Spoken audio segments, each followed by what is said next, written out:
Hello everyone, this is Erik, the Asian movie enthusiast, and this is my review of Baby Assassins 3, Nice Days, a Japanese action comedy from 2024. Now, one important observation that I make in regard to this franchise is the action director, Kensuke Sonomura, who is in charge of action design for movies such as Hydra, the first two Baby Assassins films, Bad City, 1%er, and more recently, Ghost Killer. I like to identify him in these movies because I'm a pretty big fan, and whenever he's involved, we should be taking notice.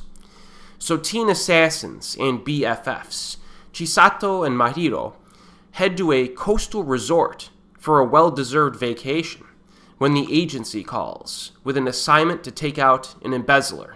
Unfortunately, the gig has been double booked, and the duo cross paths with an unpredictably vicious freelancer out to add to his personal kill count. What should have been a straightforward mission becomes a test of their friendship and killing skills as the ruthless killer targets the two young roomies. Now, early on, our protagonists are having fun in the sun, celebrating a successful hit the previous day. So they're not there solely for vacation. They did have some work to do. Their dialogue is pretty snappy, which is expected, given what we saw in the first two films of this franchise.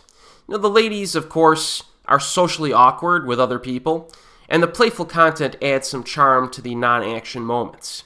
One of my favorite lines of dialogue in the movie is when one of the characters just kind of contemplates their lack of social awareness and says in like a defeated deadpan voice, "Must be nice to have communication skills," as she's observing another character who actually can communicate effectively. And the chemistry between Akari Takaishi and Saori Izawa is very good, and one of the reasons why these films work so well. Plot moves pretty fast, and the ladies have a confrontation with the competing hitman within the opening 15 minutes. So the main conflict is established pretty early.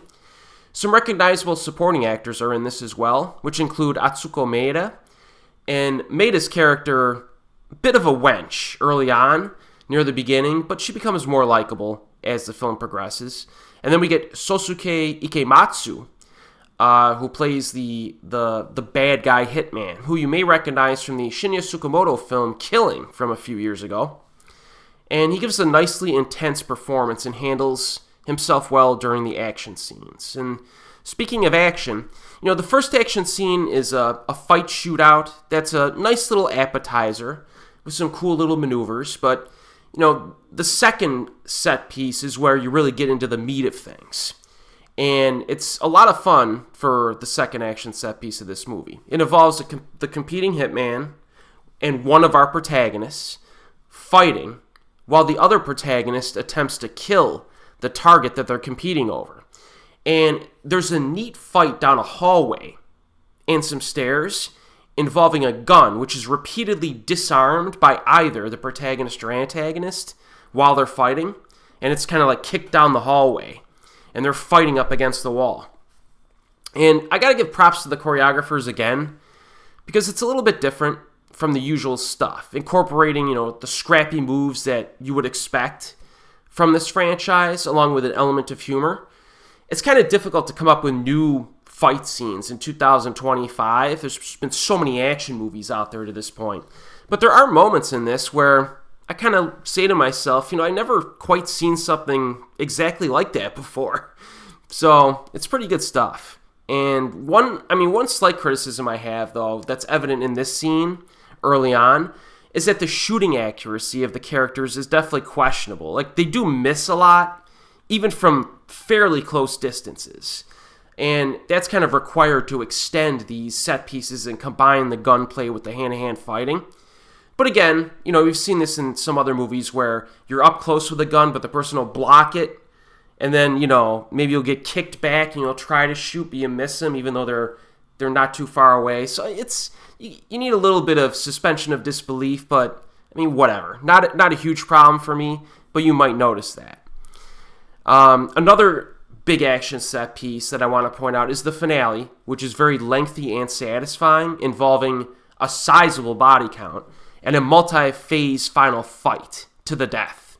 And, this franchise really likes to throw in a really cool climactic fight at the end of each of these movies. And the one here, I think, satisfies.